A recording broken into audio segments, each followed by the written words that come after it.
பிரியமானவர்களே, இயேசு கிறிஸ்துவின் நாமத்தில் உங்கள் எல்லாருக்கும் என்னுடைய அன்பின் வாழ்த்துக்கள். இந்த நாளில் உங்களை பார்ப்பது, உங்களோடு பேசுவது, உங்களோடு சேர்ந்து ஜெபிப்பது எனக்கு அதிக சந்தோஷம். எப்படி இருக்கிறீங்க? நல்லா இருக்கிறீங்களா? கடந்த நாட்களில் முந்தின வாரம் நாங்கள் மலேசியாவில் ஊழியத்தில் இருந்தோம். அதே மாதிரி கடந்த வாரத்தில் எருசலேமிலிருந்து உங்களோடு நேரடியாய் பேச ஆண்டவர் கிருபை கொடுத்தார். அங்கிருந்து இன்றைக்கு தான் வந்து சேருவதற்கு ஆண்டவர் உதவி செய்தார். இந்த நாளில் உங்களோட நால்மாவடியிலிருந்து பேசி ஜெபிக்க கிருபை கொடுத்த ஆண்டவருக்கு நான் நன்றி செலுத்துகிறேன்.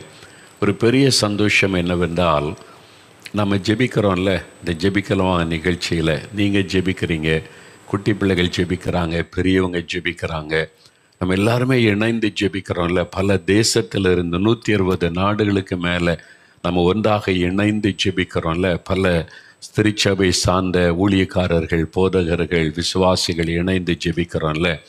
அது எத்தனை வல்லமையாய் கிரியை செய்து கொண்டு இருக்கிறது என்பதை போகிற இடமெல்லாம் என்னால் பார்க்க முடிந்தது. அதை நினைத்து நான் ஆண்டவரை ஸ்தோத்திரிக்கிறேன். ஒரு காரியம் பார்க்க போகிறோம். இயேசுடைய வாழ்க்கையை கவனித்து பாருங்கள். அவருடைய வாழ்க்கை சுயநலம் இல்லாத ஒரு வாழ்க்கை. அப்போ இயேசுவை போல சுயநலம் இல்லாத ஒரு வாழ்க்கை எனக்கு வேண்டும் என்று நான் ஜெபிக்கிறது உண்டு. நோ செல்ஃபிஷ்னஸ், ஒரு சுயநலம் இல்லாத ஒரு வாழ்க்கை நம்ம வாழ வேண்டும். அதுதான் ஆண்டவர் இயேசுவிடத்தில் நான் கற்றுக்கொண்ட இன்னொரு காரியம். இயேசு அதை போதனையாக சொல்லுகிறார். மத்தேயு 16:24 ஒருவன் என்னை பின்பற்றி வர விரும்பினால், மத்தேயு 16:24, புதிய ஏற்பாட்டில் 25வது பக்கத்தில் பாருங்கள்.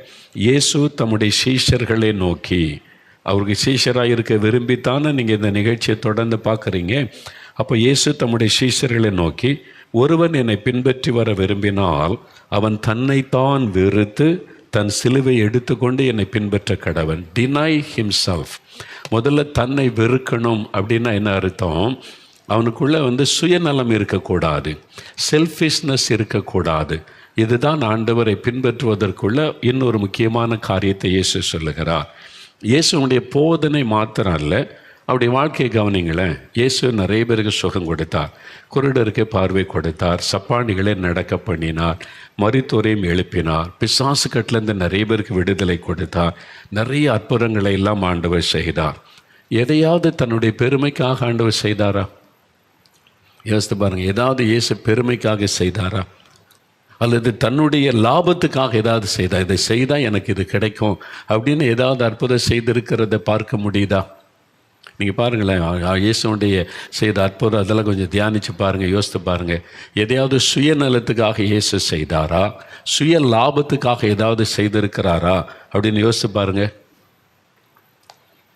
இல்லை, நான் செய்யும்போது ஒரு சுயநலம் அப்படியே மேலே ஓங்கி வருதில்லை, நம்ம அதை மேற்கொள்ளாட்ட ரொம்ப ஆபத்தாயிரும். இயேசு என் மூலமாக ஒரு அற்புதம் செய்தால் எனக்கு பேர் புகழ் கிடைக்கும், அந்த ஆசை வரும் இல்லை? நான் மனுஷங்க தானே இல்லை? இயேசு என் மூலமாக ஒரு அற்புதம் செய்துட்டா அப்போது என்னுடைய புகழ் பரவும், அப்போ ஜனங்க எனக்கு காணிக்க கொடுப்பாங்க, அதனால் நான் ஊழியத்தை நெல்லை விரிவாக்கி கொள்ளலாம். அது ஒரு சுயநலம், அப்படி தானே? அப்போ நோக்கம் என்ன, எதிர்பார்ப்பு என்ன? அற்புதம் நடந்தால் ஒரு மனுஷன் அல்லது மனுஷி அவங்க சந்தோஷப்படுவாங்க, அவங்க ஆண்டவரை துதிப்பாங்க, அவங்களுக்கு ஒரு நன்மை நடக்குமேன்றதை தாண்டி அதன் மூலமாக எனக்கு என்ன லாபம் கிடைக்கும்? ஒரு ஆத்மா சபைக்கு வர்றதுனால தேவனுடைய ராஜ்யத்துக்கு என்ன நன்மை, தேவன் எப்படி சந்தோஷப்படுவார் என்கிறது தான் மேலோங்கி இருக்கணும். அதை விட்டுட்டு தசம்பாகம் கிடைக்கும், இந்த குடும்பம் வந்துட்டால் தசம்பாகம் நிறைய கிடைக்கும், ஊழியத்துக்கு சப்போர்ட் கிடைக்கும், இந்த எண்ணம் நமக்குள்ளே வந்தாலே டேஞ்சர். ஊழியத்தில் உள்ளவங்களுக்கு, பொது வாழ்க்கையில் மற்றவங்களுக்கும் சரி, எல்லாருமே கொஞ்சம் கவனித்து பார்க்கணும். என்னுடைய உள்ளத்தில் சுயநலம் இருக்குதா? இயேசு எந்த இடத்துலையாவது வியாதேஸ்வரன் என்கிட்ட கூட்டுவாங்க, என் மேலே இருக்கிற அபிஷேகம் என்ன தெரியுமா? The anointing is upon me is great, I can do any miracle, எந்த அற்புதம் செய்ய முடியும், கொண்டு வா, சேலஞ்ச் பண்ணுறேன் அப்படின்னு எங்கேயாவது இயேசு சேலஞ்ச் பண்ணி இருக்கிறாரா? நீங்கள் பாருங்களேன், எங்கேயாவது சேலஞ்ச் பண்ணி கொண்டு வா நான் அற்புதம் செய்கிறேன் அப்படிலாம் சொல்லி இயேசு செய்தது உண்டா?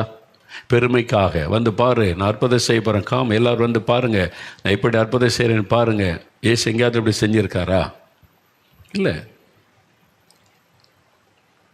அப்போ இயேசு ஏன் அற்புதம் செய்தார்னா, திரும்ப திரும்ப நீங்கள் பார்த்தீங்கன்னா மனது உருகி அற்புதம் செய்தார். அவங்கள பார்த்து, ஐயோ இவங்க கஷ்டப்படுறாங்களே, ஐயோ இந்த மகள் கண்ணீர் வடிக்கிறாளே, ஐயோ இந்த மகன் வேதனைப்படுறானே, இவங்களுக்காகத்தானே நான் அந்த உலகத்தில் வந்த மனது உருகி இயேசு அற்புதம் செய்தார். ரெண்டு வித்தியாசம் இருக்குல்ல. என்னால் செய்ய முடியும், I can do anything in the name of Jesus அப்படின்னு பெருமைக்காக. அப்படி இல்லை, இயேசு அப்படி செய்யலை. மனதுருகித்தான் அற்புதம் செய்தார். இதில் தனக்கு என்ன லாபம் கிடைக்குன்னு இயேசு எந்த அற்புதமும் செயல்படவே இல்லை. இதில் தான் நம்ம கவனம். முக்கியமாக ஊழியக்காரங்களும் சரி, இயேசுவை பின்பற்றுகிற சீஷர்களும் சரி, ரொம்ப கவனமாக இருக்கணும். இயேசுவை போல அதில் சாத்தான் தந்திரமாக நுழைவான். எனக்கு ஒரு ஊழியக்காரரை தெரியும். அவர் கர்த்தர் சொல்லி ஒரு ஜெப வீடு கட்டி கொண்டிருந்தார்.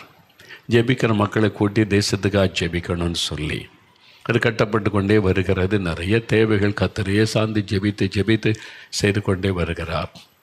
இப்போ திறக்கிறதுக்கு ஒரு தேதி அறிவிச்சிட்டாங்க. அன்றைக்கி பிரதிஷ்டை திறக்க போகிறோன்னு சொல்லி 2-3 மாதம்தான் இருக்குது. அந்த கடைசி வேலை தான் நிறைய செலவுகள் வரும். சர்ச்சு கட்டுறவங்களை கேட்டு பாருங்கள். ஒரு சபை கட்டடம் கட்டுறவங்க, ஆண்டவருக்காக ஒரு பில்டிங் கட்டுறவங்க, எந்த பில்டிங்னாலும் கடைசி நேரம் தான் நிறைய செலவுகள் வரும். அது மாதிரி இந்த ஜெபரை கட்டி முடிக்கிறதற்கு லட்சங்கள் தேவை.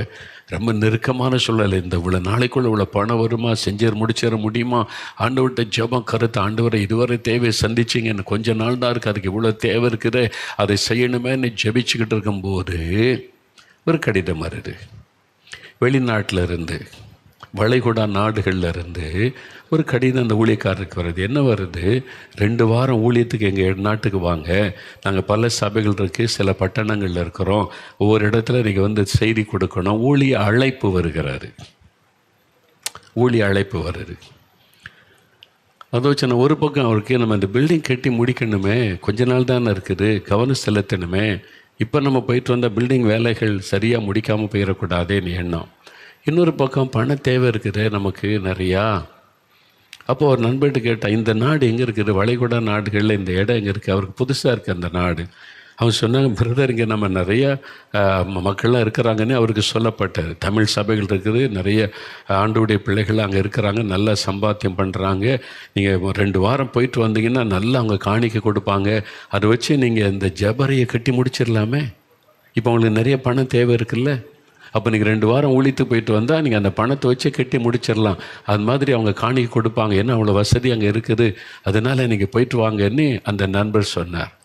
இப்போ அவருக்கு பெரிய டைலமா. இப்போ 2 வாரம் ஊழியத்துக்கு போனால் கை நிறைய காணிக்கை கிடைக்கும், அவங்க தருவாங்க, அதை வச்சு ஊழியத்துக்கு தானே ஜெபரையே கட்டி முடிச்சிடலாம். ஆனால் நாங்கள் போன என் மனசில் என்ன எண்ணம் இருக்கும், அங்கே போகிற அந்த சபை, பிரசங்கிக்க வர மக்கள், அந்த மக்கள் ஆசீர்வதிக்கப்படணுமே, என்னை தேவன் கொண்டு போன நோக்கம் நிறைவேறணுமே என்ற சிந்தை இருக்குமா? எவ்வளோ காணிக்கை தருவாங்க, இந்த சர்ச்சில் எவ்வளோ தருவாங்க, அந்த சர்ச்சில் எவ்வளோ தருவாங்க, எவ்வளோ காணிக்கை வரும், இதுக்கு சீக்கிரம் கட்டி முடிக்கணுமே, அதுக்கு பணம் வந்துடுமா, அந்த எண்ணம் இருக்குமா? மனுஷங்க தானே. ஊழியக்காரனாக இருந்தாலும் அந்த வானத்திலேருந்து இறங்கி வந்த தேவதூதன் கிடையாது. எல்லாருக்கும் இருக்கிற அந்த போராட்டம் இருக்க தானே செய்யும். அதில் இன்னொரு பக்கம், நான் எனக்கு வீடு கட்டவா நான் கேட்குறேன், அந்த ஜெபாரை தானே கட்டுறேன், ப்ரேயர் ஹவுஸ் தானே கட்டுறேன், அதுக்கு பணம் தேவை இருக்குது, அது ஊழியத்துக்கு தானே. அப்போ ஆனால் அந்த நாட்டுக்கு ஊழியத்துக்கு போனால் இப்போ ஒவ்வொரு நாளும் சிந்தனையில் என்ன வரும், எவ்வளோ காணிக்கை கிடைக்கும், எவ்வளோ பணத்தை கொண்டு வந்து சீக்கிரம் அதை கட்டி முடிக்கலாம், அதுதானே சிந்தனையில் வரும். ஆண்டவர் ஏன் அந்த நாட்டுக்கு கொண்டு போகிறார், அந்த மக்களுக்கு என்ன செய்தி சொல்லணும், அந்த மக்களுக்கு என்ன நன்மை வைத்திருக்கார், அந்த சபைக்கு என்ன ஆசீர்வாதம் வரும், அந்த சிந்தனை அடிபட்டு போயிடும். அப்போது அந்த செல்ஃபிஷ்னஸ் வந்துடுதா? போராட்டம். இப்போ 2க்கு நடுவில் அவருக்குள்ள போராட்டம். ஒன்று சுயநலம் சொல்லுது, நீ போ, உனக்கு கை நிறைய காணி கிடைக்க வேலையை முடிச்சிடலாம் அப்படின்னு. இன்னொரு பக்கம் ஒரு போராட்டம், இப்போ போனால் வெறும் பணம் தான் மைண்டில் நிற்கும், அது சுயநலம், அப்படி போகக்கூடாதே, ஊழியன்னு அப்படி செய்யக்கூடாதே, பண சிந்தையோட ஊழியம் செய்கிறது பாவம், நம்ம மக்களுக்காக தானே ஊழியம், ஜனங்களுக்காக தானே ஊழியம், அது தானே செய்யணும். இப்போ ரொம்ப டயலாமா என்ன செய்கிறாரு? இப்போ ஆண்டவர் பார்த்துக்கிட்டே இருக்கிறார். இல்லை, ஆண்டவர் பார்ப்பார்ல, கவனி சிந்தனையில் என்ன ஓடுது, இவன் என்ன யோசிக்கிறான், என்ன சிந்திக்கிறான், தேவனு கவனிப்பார்ல அந்த ஊழியக்காரனை, என்ன தீர்மானம் எடுக்கிறான் பார்க்கலான்னு சொல்லி கர்த்தர் இவர் போய் ஜெபம் பண்ணி பார்க்க. ஆண்டவர் என்ன செய்ய, நான் போகணுமா வேண்டாமா? ஆண்டவர் அமைதி ஆகிட்டார். ஆண்டவர் எஸ்ஸும் சொல்லலை, நோவும் சொல்லலை. சில நேரம் அப்படி தான் ஆண்டவர் நீங்கள் ஜெபிச்சு பாருங்களேன், ஆண்டவர் எஸ்ஸும் சொல்ல மாட்டார், நோவும் சொல்ல மாட்டார். நம்மகிட்ட விட்டுருவார். நீ என்ன தீர்மானம் எடுக்கிறன்னு தூரத்துலேருந்து கவனிச்சிக்கிட்டே இருப்பார். நீ என்ன தீர்மானம் எடுக்கிற பார்க்கலாம் அப்படின்னு. அதே மாதிரி இந்த ஊழியக்காரர் ஜெபிச்சு பார்க்குறாரு. ஆண்டவர் எஸ்ஸும் சொல்ல மாட்டேங்கிறார், நோவும் சொல்ல மாட்டேங்கிறார், போன்னு சொல்ல மாட்டேங்கிறார், போகாதன்னு சொல்ல மாட்டேங்கிறார். தீர்மானம் எடுக்கிறத வாண்ட விட்டுறேன்றார். நீ சுயநலமாக தீர்மானம் எடுக்கிறியா? உன் மைண்டில் எது இருக்குது? செல்ஃபிஷ்னஸ் இருக்குதா? தேவனுடைய ராஜ்யம் கட்டப்பட்ட சிந்தை இருக்குதா? நம்ம ஊழியத்துக்கு பணம் வேணுமேன்னு சிந்தை இருக்குதா? நீ அங்கே இருக்கிற ஆத்மாக்களுக்கு பிரயோஜனமாக ஊழியம் செய்ய போறியா, பணம் கலெக்ட் பண்ண போறியா? டைலமா வருது இல்லை? இப்போ இந்த ஊழியக்காரர் ஜெபிச்சு பார்த்து ஆண்டவர் ஒன்றுமே பதில் சொல்லலையா? இப்போ இவர் தான் தீர்மானம் எடுத்து ஆகணும். இவர் என்ன தீர்மானம் எடுத்தார்? ஆண்டவரே, நான் இப்போ இந்த ஊழியத்துக்கு போனால் நானும் மனுஷன், என் மைண்டில் தான் ஓடும், எவ்வளோ காணிக்க வரும், சீக்கிரமாக இந்த ஜெப வீட்டை கட்டி முடிக்கணுமே, இந்த ஊழியத்துக்குள்ள பணம் தேவைருக்கு, அதுக்கு பணம் கிடைக்குமா இந்த எண்ணம் வரும். நான் பணத்துக்காக ஊழியம் செய்ய போகக்கூடாது. இது வரைக்கும் நீர் என்னை அப்படி அனுப்பலை, அதனால நான் பணத்துக்காக ஊழியம் செய்ய போகக்கூடாது. நான் போன ஆத்துமாக்கள் ஆசீர்வதிக்கப்படணும், அந்த சபை ஆசீர்வதிக்கப்படணும், என்னை ஊழியத்துக்கு அழைக்கிற அந்த சபையும் அந்த மக்களும் ஆசீர்வதிக்கப்படணும். அந்த சிந்தை மட்டும்தான் எனக்குள்ளே இருக்கணும். இப்போ சுயம் எனக்குள்ளே வந்துடும். வேண்டாம், நான் போகலை, நான் போக மாட்டேன், இன்னொரு முறை நான் போய்கொள்கிறேன்னு சொல்லி அந்த ஊழியக்காரர் லெட்டர் எழுதிட்டேன். இந்த முறை என்னால் வர முடியாது இருக்கிறேன், எனக்கு அங்கே ஒரு பொறுப்பான வேலைக்கு அதை செய்து முடிக்கணும், மன்னித்து கொள்ளுங்கள், இன்னொரு முறை கர்த்தர் நற்புறன்னு பதில் அனுப்பிட்டேன். அப்போ தான் ஒரு நிம்மதி, சமாதானம் வந்தது. அப்போ இவ்வளோ பெரிய தேவை இருக்குதே, இது எப்படி சந்திக்கப்படும்? சில மாதங்களை கர்த்தர் அற்புதம் செய்துட்டார். ஒரு குறை இல்லாமல், கடனே இல்லாமல் எல்லாத்தையும் கட்டி முடித்து கொடுத்துட்டார். இங்கே தான் நமக்கு பிரச்சனை வரும். சுயம் வரும், சுய ஆசை, சுய விருப்பம். இதில் தான் நிறைய ஊழியங்கள் பாதிக்கப்படுகிற, சபைகள் பாதிக்கப்படுகிற. ஆரம்பம் நல்லா இருக்குதுமா, ஆவியானவர் கர்த்தர் ஆண்டவர் என்ன சொல்கிறார் என்று ஊழியம் வளர வளர, பண தேவை வர வர சுயமுள்ள நுழையுது. அதில் தானே அடுத்த ஆளை திட்டினா காசு வருது இல்லை? இன்றைக்கி யூடியூபர்ஸ் நிறைய பேர் என்ன செய்கிறாங்க, அடுத்த ஆளை திட்டி போட்டால் நிறைய பேர் பார்க்குறாங்க, அதில் காசு வருதில்ல. சுயநலத்துக்காக அடுத்தவங்களை திட்டி அவமானப்படுத்துவார். உலகத்தில் காசு கிடைக்கலாம், ஒரு நாள் ஆண்டவருக்கு முன்னால் போய் நிற்கணும் இல்லை? அதை பற்றி நிறைய பேர் யோசிக்கிறதில்லை. அதனால் நாம் தேவ பிள்ளைகள், இயேசுவை பின்பற்றுகிற ஆண்டவருடைய பிள்ளைகள் சுயத்துக்கு இடம் கொடுக்காதபடி சுயநலமற்ற ஒரு வாழ்க்கைக்கு அர்ப்பணிக்கணும். அதனால தான் நானும் கூட ஆண்டவர் இயேசுவை போல் இருக்கணும்னு சொல்லி இப்போ வெளிநாட்டுக்கு ஊழியத்துக்கெல்லாம் போனால் நான் இன்றைக்கு வரைக்கும் எத்தனையோ 40 வருஷமாக வெளிநாட்டு ஊழியத்துக்கு கர்த்தர் அழைத்து போய் கொண்டு வருகிறார். இப்போவும் நான் ஒரு வெளிநாட்டில் 2 நாளோ 1 வாரம் ஊழித்து போனாலும் என்னை ஒப்பு கொடுத்து ஜெபிச்சு தான் எந்த ஊழியத்துக்கு நான் செல்லுவேன். இந்தியாவிலானாலும் சரி, வெளிநாட்டு ஊழியமானாலும் சரி. நான் போகும்போது ஆண்டவரே, காணிக்கை பற்றி சிந்தனையே மனசில் வரக்கூடாது. அவங்க எவ்வளோ காணிக்கை தருவாங்க, எவ்வளோ காணிக்கை வரும், அதை வச்சு இங்கே ஊழியத்தில் என்ன செய்யலாம், இந்த சிந்தையோடு நான் ஊழித்து போகக்கூடாது. என் சிந்தை முழுவதும் ஆத்துமாக்கள், ஆத்துமாக்கள், ஆத்துமாக்கள். தேவ சித்தை நிறைவேறணும், என்னை அழைக்கிற அந்த சபை ஆசீர்வதிக்கப்படணும், அந்த ஊழியம் ஆசீர்வதிக்கப்படணும், என்னை கொண்டு போகிற உம்முடைய நோக்கம் நிறைவேறணும். இதுக்கு ஒப்பு கொடுத்து நான் ஜெபிச்சுட்டு தான் இன்றைக்கு நான் பிரயாணப்படுகிறேன். அந்த சிந்தையை எனக்கு வந்துடக்கூடாது. நானும் மனுஷன் தானே, எனி டைம் அந்த சிந்தை நம்ம மேற்கொண்டு விடக்கூடும். அதனால் நான் ஒவ்வொரு முறையும் ஜெபிப்பேன், அந்த சிந்தனையை பொறுப்படுத்துவேன், அந்த எண்ணமே எனக்குள்ளே வரக்கூடாது. அதனால தான் இத்தனை நாடுக்கு ஊழித்து பேர், America, Canada, New Zealand, Australia, England, எங்கேயும் இப்போ நான் ஃபண்ட் ரைஸ் பண்ணதே கிடையாது.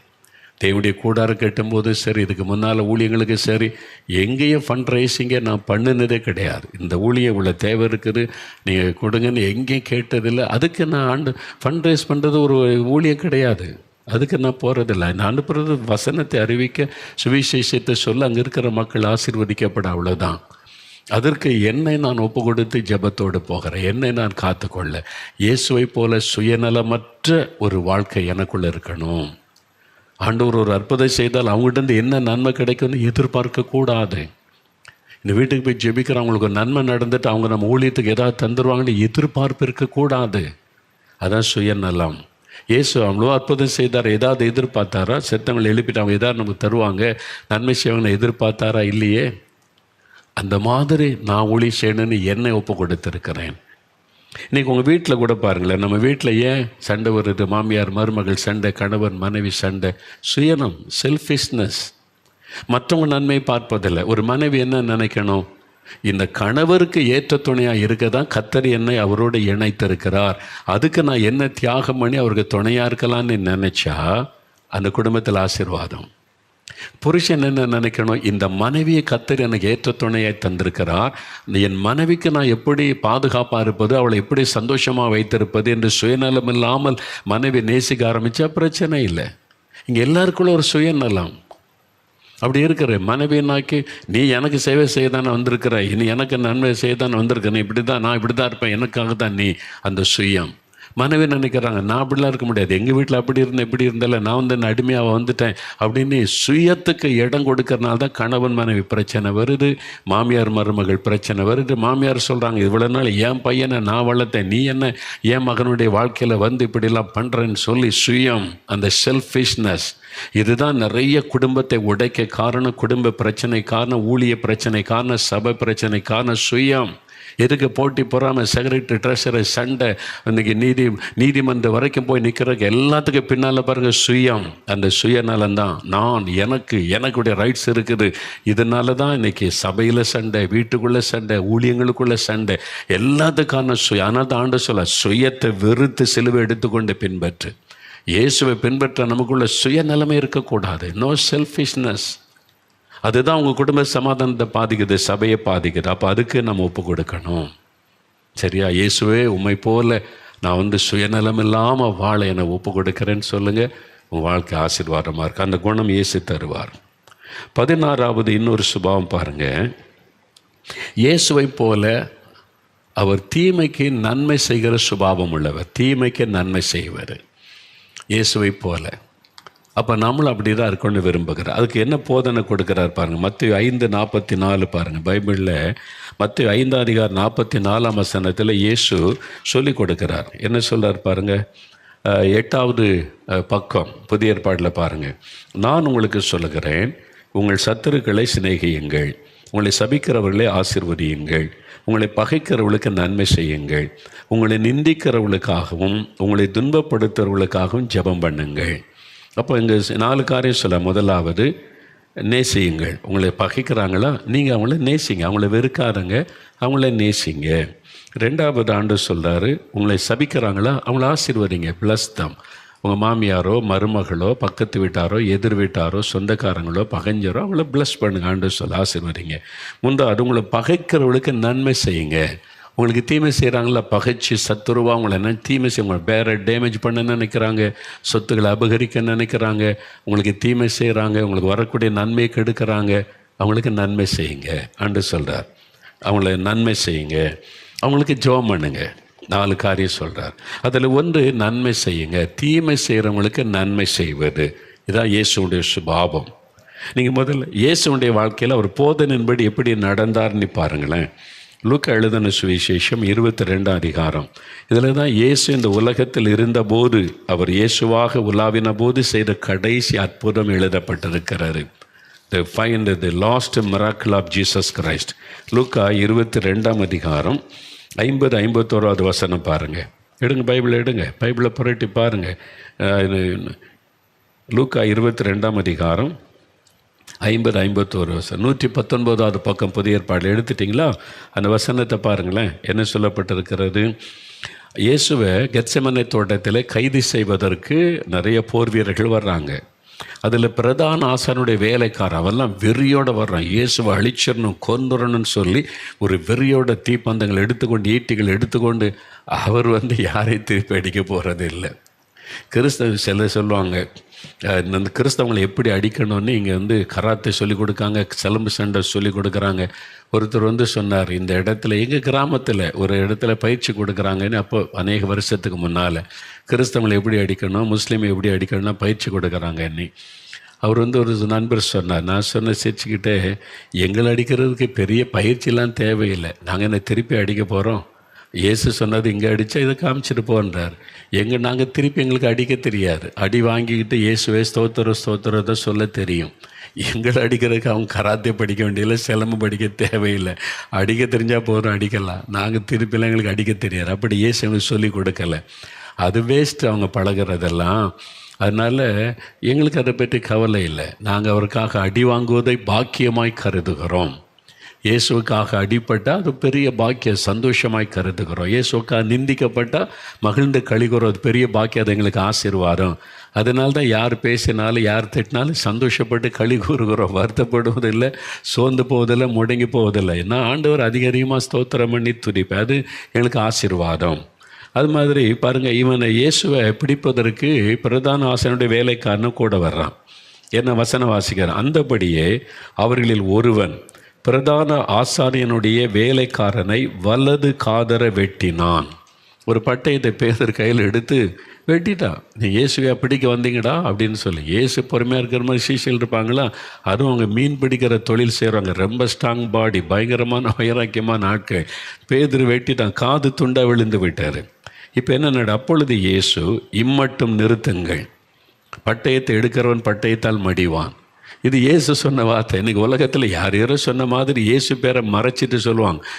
கத்தி எடுக்கிறவன் கட்டயத்தை சாவான்னு சொல்லப்பட்டிருக்கிறது யார் சொன்னது? இயேசு சொன்னது. இதை மறைச்சிருவாங்க. இயேசு சொன்னார்ன்றதை மறைச்சிட்டு இயேசு சொன்ன வார்த்தை பேசுவாங்க. இன்றைக்கி நிறைய அப்படி தான் நடக்குது. இயேசு சொன்னது அது.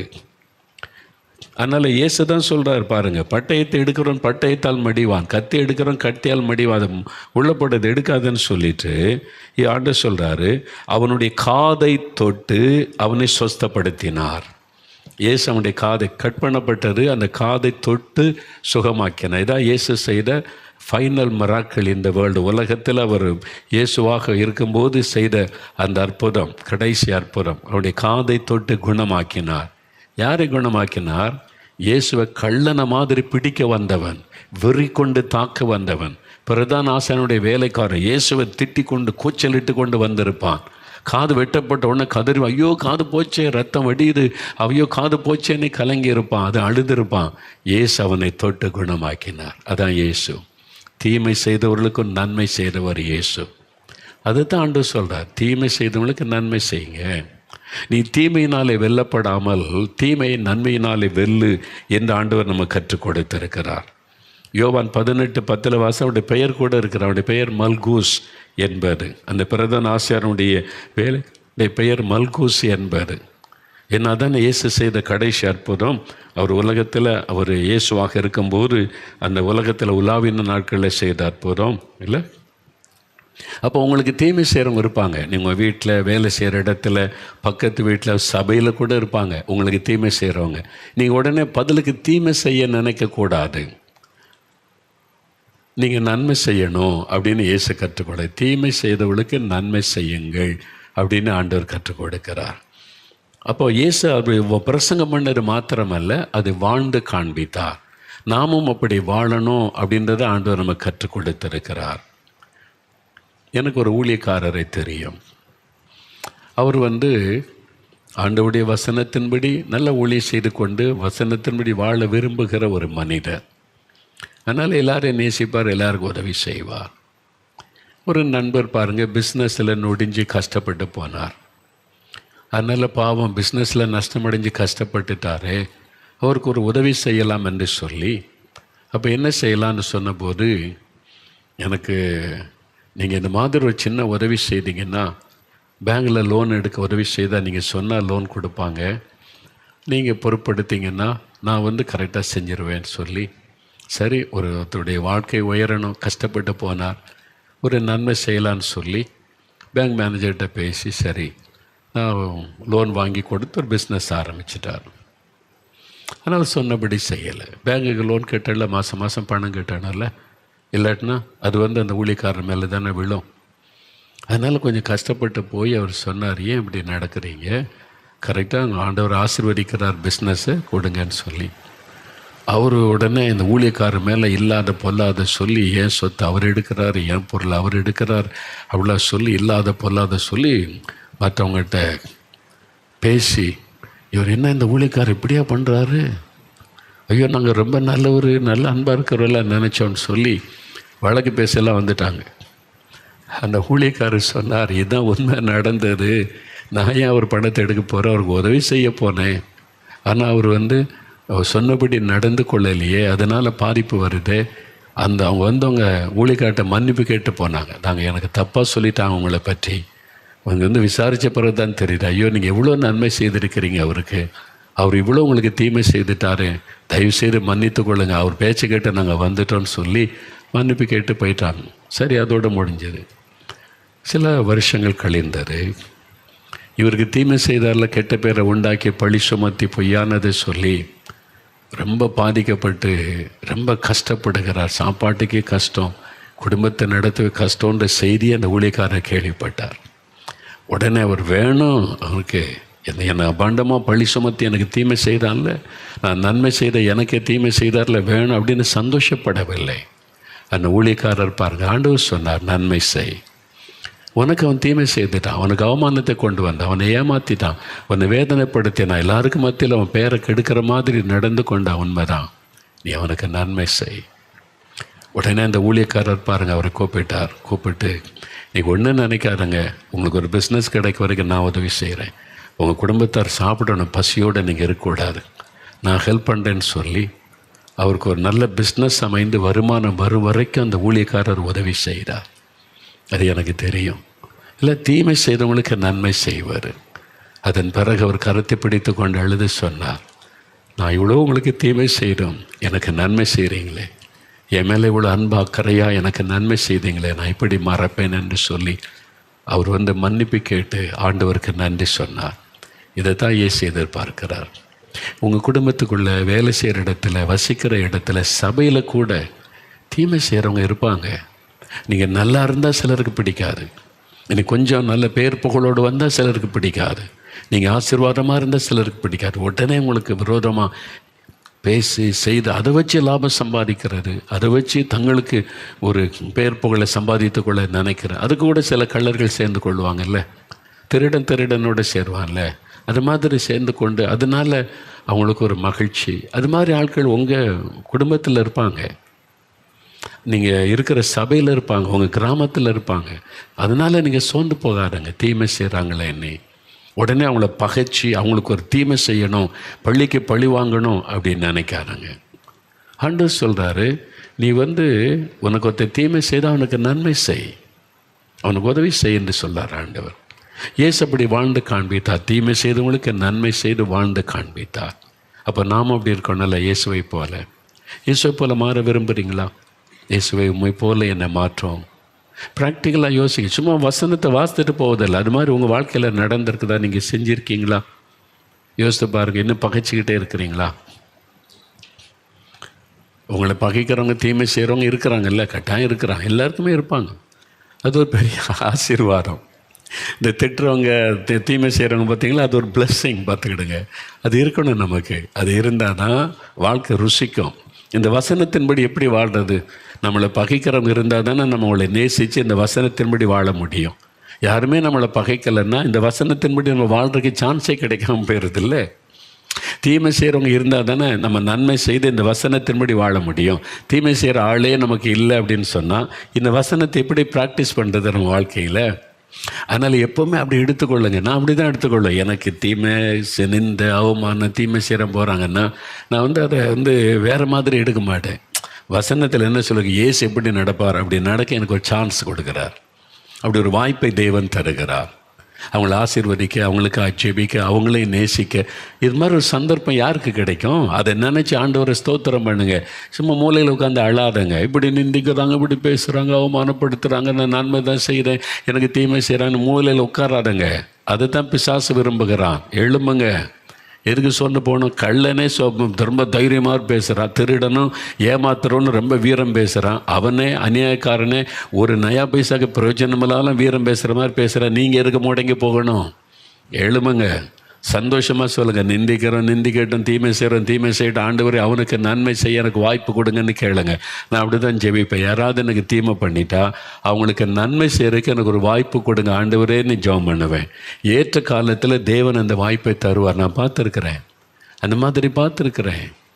உண்மையில் நான் பார்த்துருக்குறேன். அப்படி மாதிரி ஆட்களுக்கு நான் பார்த்துருக்குறேன். என் வாழ்க்கையில் நடந்திருக்கு. அப்படி எத்தனையோ சம்பவங்களை சொல்ல முடியும். அது மாதிரி ஆட்கள்லாம் இருக்கிறாங்க. ஒரு ஊழியக்காரர் இப்போ மோகன்லாஸுக்கு பிள்ளையா குட்டியா, எதுக்கு இந்த சொத்து யாருக்கு வச்சுருக்கார், இந்த சொத்து என்ன நான் என் பேருக்கு வச்சுருக்கிற மாதிரி சிலருக்கு நினைப்பு. இது இயேசுவுக்கு சொந்தம், ஒன்று எனக்கு சொந்தம் கிடையாது. அதெல்லாம் இயேசுக்கு சொந்தம். அதை நிர்மாணிக்க வேறு ஆள் இருக்காங்க. என் குடும்பத்துக்கு சேராது, எனக்குரியதே கிடையாது. அது என் மைண்டில் வந்ததே இல்லை. ஆனால் அந்த ஊழியக்காரர் அது நினைப்பு. அதெல்லாம் சொல்லி மோகலை பிள்ளையா குட்டியா, அந்த சொத்துலாம் யாருக்கு, அவங்க மைண்டெல்லாம் சொத்து தான், அது மேலே தான் இருக்குது. நமக்கு ஆத்மான்னு மட்டும்தான் சொந்தம். அது மாதிரி அவமானப்படுத்தி பேசிக்கிட்டே இருந்தார். நான் பார்த்து, ஆண்டவரே அவருக்கு நன்மை செய்யறதுக்கு ஒரு வாய்ப்பு கொடுங்க, அவருக்கு நான் நன்மை செய்யணும், எனக்கு ஒரு வாய்ப்பு கொடுங்க.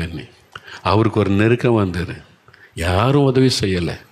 உடனே நான் அவரை கூப்பிட்டு உதவி செய்தேன். நான் ஹெல்ப் பண்ணுறவங்களுக்கு என்ன இந்த காரியம், பயப்படாதங்க. ஊழியக்காரர் அவருக்கு உதவி செய்தேன்னா என் கையை பிடிச்சிட்டு அழுதார். நான் அவங்கள பற்றி என்னெல்லாம் பேசிட்டேன், இதெல்லாம் தெரிஞ்சும் எனக்கு நன்மை செய்கிறீங்களே. நான் சொன்னேன், இயேசு கற்றுக் கொடுத்தார். நீ யார் எப்படி இருந்துட்டு போட்டேன், நான் இயேசு போல் இருக்க விரும்புகிறேன். அதான் என்னுடைய லைஃப் ஸ்டைல். மற்றவங்க எப்படி இருந்துட்டு போகட்டும், என்ன வேணாலும் பேசட்டும், சொல்லட்டும், செய்யட்டும், நான் இந்த சூழ்நிலையில் இயேசுவை போல இருக்க விரும்புகிறேன். அதான் என்னுடைய அர்ப்பணிப்பு, என் வாஞ்சை, என்னுடைய ஜெபம். அதுக்கு அவருடைய கிருபைக்காக ஜெபிக்கிறேன். என் பலத்தினால் முடியாது, அதுக்கு தான் நான் வேதம் வாசிக்கிறேன், ஜெபிக்கிறேன். உம்மை போல நான் இருக்கணும், உம்மை போல நான் வாழணும், உம்மை போல நடந்து கொள்ளணும். அந்த இருதயத்தை எனக்கு தாங்க ஆண்டவரேன்னு நான் ஜெபிக்கிறேன். மற்றவங்க எப்படி வேணாலும் நடக்கட்டும், நான் அப்படி நடக்க முடியாது. நான் இயேசுவை போல வாழணும். ஒவ்வொரு கிறிஸ்தவர்களுக்குள்ள அந்த உணர்வு வரணும்.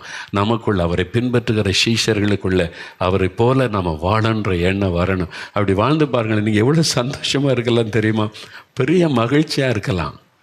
உண்மையில் நீங்கள் அனுபவிச்சதான் தெரியும். அது பெரிய சந்தோஷம் தெரியுமா உங்களுக்கு.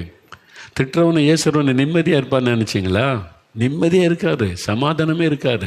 அவன் எப்படி நிம்மதியாக இருக்க முடியும்? நான் சந்தோஷமாக மன மகிழ்ச்சியாக இருக்கிறேன்ல, எவ்வளோ சந்தோஷமாக கர்த்தர் என்னை வச்சுருக்கிறார்ல மன மகிழ்ச்சியாக. இந்த சந்தோஷந்தான் இயேசு கிறிஸ்து கொடுக்குற சந்தோஷம். எவ்வளோ பாடு, நிந்தை, நெருக்கத்துக்கு மத்தியிலும் அதுக்கு அவரை போல சுபாவத்தை நீங்கள் கேட்டு பெற்றுக்கொள்ளணும். அதனால் நீங்கள் சொல்லுங்கள், ஆண்டவரே உம்மை போல என்னை மாற்றுங்க. அப்போ உண்மை போல தீமை செய்கிறவங்களுக்கு நன்மை செய்கிற சுபாவத்தை எனக்கு தாங்க. நான் அவங்களுக்கு நன்மை செய்யணும், அவங்களுக்கு தீமை செய்யக்கூடாது. அவங்க செய்கிறத வச்சு வருத்தப்பட்டு முடங்கிடக்கூடாது. நான் மன மகிழ்ச்சியோடு அவங்களுக்கு நன்மை செய்கிற இறுதியை தாங்க. விரும்புகிறீங்களா? இப்போ நீங்கள் சொல்லி பாருங்கள், உங்களுக்கு தீமை செய்கிறவங்க இருக்காங்கல்ல, உங்கள் வீட்டுக்குள்ளே இருக்காங்க, பக்கத்து வீட்டில் இருக்காங்க, தெருவில் இருக்காங்க, கிராமத்தில் உங்கள் சபைக்குள்ளே இருக்காங்க, வேலை செய்கிற இடத்துல இருக்காங்க, உங்களை டிஸ்டர்ப் பண்ணுறவங்க, தீமை செய்கிறவங்க இருக்காங்கல்ல.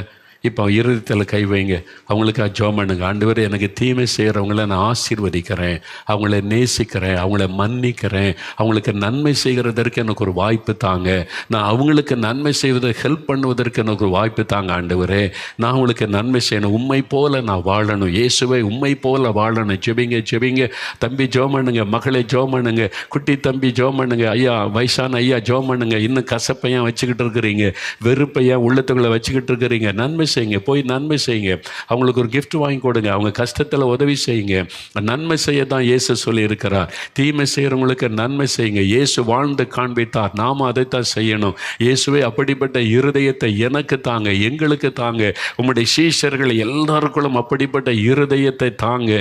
தீமை செய்கிற மக்களுக்கு நன்மை செய்கிற நல்ல இருதயம், இயேசுவின் இருதயம் எங்களுக்கு வேணும். அப்படிப்பட்ட இருதயத்தை எனக்கு தாங்க, எங்களுக்கு தாங்க ஆண்டவரே. எல்லா சீஷரையும் அப்படி மாற்றிவிடுங்க ஆண்டவரே. இயேசுவின் நாமத்தில் ஜெபிக்கிறோம் பிதாவே, ஆமேன் ஆமேன். என் ஆத்துமாவே கர்த்தரை சோஸ்தரி, என் முழு உள்ளமே அவருடைய பரிசுத்தமுள்ள நாமத்தை சோஸ்தரி. என் ஆத்துமாவே கர்த்தரை சோஸ்தரி, அவர் செய்த சகல உபகாரங்களை மறவாதே. ஆமேன் ஆமேன். நாளைக்கு முக்கியமான ஒரு காரியம் தியானிக்க போகிறோம். இயேசுடைய ஒரு குடும்பத்துக்குள்ள இயேசு எப்படி குடும்ப பொறுப்பை சரியாக கவனித்தார். நிறைய நான் அதை தியானிக்க நிறைய காரியம் ஆண்டவர் எனக்கு பேசினார். நாளைக்கு அந்த முக்கியமான காரியத்தை உங்களோடு நான் பேச போகிறேன். ஒரு குடும்ப பொறுப்பை தேவன் எப்படி நிறைவேற்றி முடித்தார் இயேசு கிறிஸ்துவினுடைய வாழ்க்கையில். அவருடைய குடும்பத்தில் அம்மா இருந்தாங்க, அப்பா இருந்தாங்க. அப்பா எப்போ காலமானாங்கன்னு தெரியாது. அவர் ஊழியத்துக்கு வர முன்னாலே காலமாயிட்டாங்க. அவருக்கு சகோதரர்கள் இருந்தாங்க, சகோதரிகள் இருந்தாங்க.